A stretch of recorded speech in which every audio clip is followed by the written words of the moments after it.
Hey, this is Aga. Welcome to another episode on salestalk.tv, and today we're going to be talking about how to light a fire under your buyer. In other words, we're going to talk about 4 ways in which you can get your buyer to advance throughout the process, advance towards the sale, get unstuck, get out of the status quo, whatever you want to call it.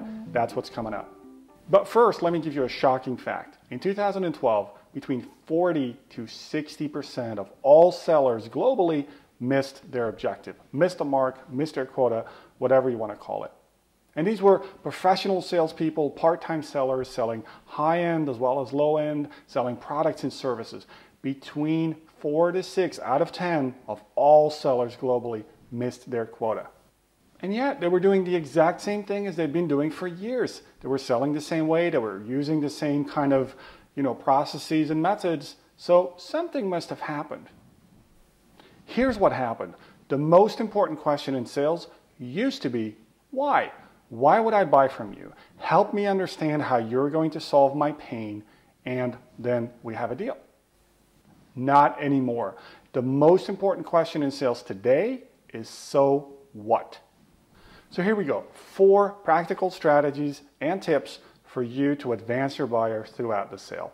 Number one is demonstrate the impact, the full impact of what you do. I'm not just talking about what we typically understand as impact, which is mostly ROI, the business case, the numbers, the financial projections and investments. Those are important, but they're only part of the story. You see, in my experience, emotion trumps ratio every single time.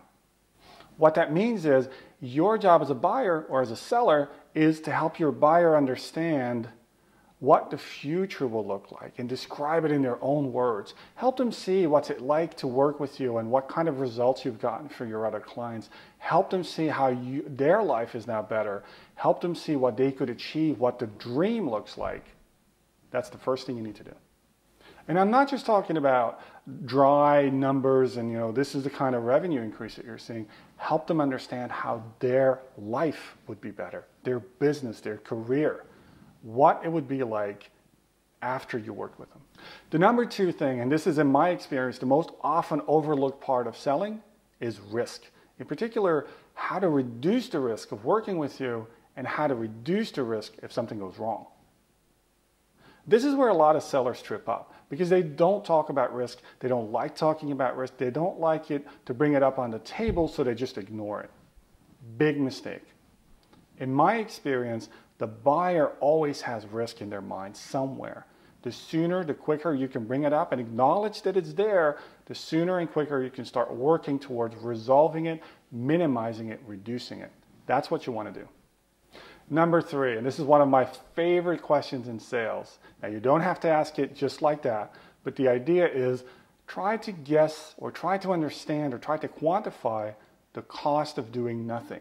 There's always a cost associated to taking no action at all. Whether it's forgoing revenue that otherwise they would have had, increasing the chance of failure on expensive machinery or something, there's always a cost to doing nothing.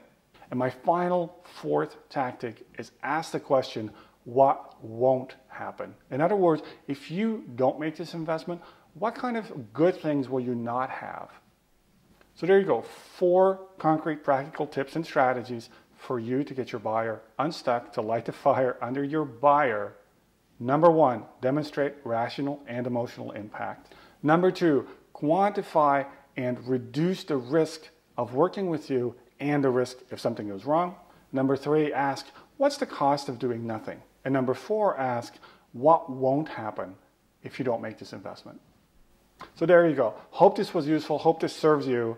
This was another episode on salestalk.tv. Hope to see you on the next one. Subscribe to my YouTube channel. There's a button here somewhere, and I'll see you soon.